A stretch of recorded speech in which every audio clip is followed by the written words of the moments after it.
সিলেটে আসছিলাম ঘুরতে। সকাল 6টায় ট্রেন থেকে নামছি, তারপর থেকে বৃষ্টি। সারাদিন মোটামুটি এরকম বৃষ্টিময়ই গেছে, জাস্ট বিকেলের দিকে বৃষ্টি থামছিল। আর বৃষ্টি থামার সাথে সাথে আমরা রেডি হয়ে নিচে নেমে গেছি মাজারটা ঘুরে দেখার জন্য।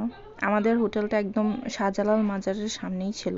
মাজার নিয়ে আসলে আমার কিছু মিক্সড ফিলিং কাজ করে। সেসব মিক্সড ফিলিংস এর মধ্যে আমার উপাসনামূলক কোনো ফিলিংসই কাজ করে না। আসলে আমি আমার ধর্মীয় বিশ্বাসের সাথে মাজারকে কোনোভাবে মিলাইতে পারি না।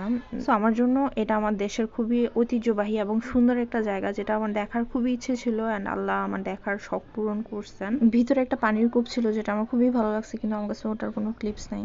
That's so unfortunate. মাজার থেকে বেরোয় মাজারের সামনের দোকানগুলোতে চলে গেছি আম্মুকে নিয়ে।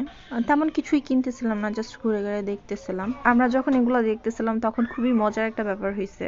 বাইরে হালকা রৌদ্র ছিল, কিন্তু তার মধ্যে না মুষলধারে শীল পড়া শুরু হয়ে গেছে। মানে একদম ক্যাটস এন্ড ডগ রেনিং এর মতো ক্যাটস এন্ড ডগ শীল পড়তেছিল। আমি এর আগে কখনো এমন দেখিনি।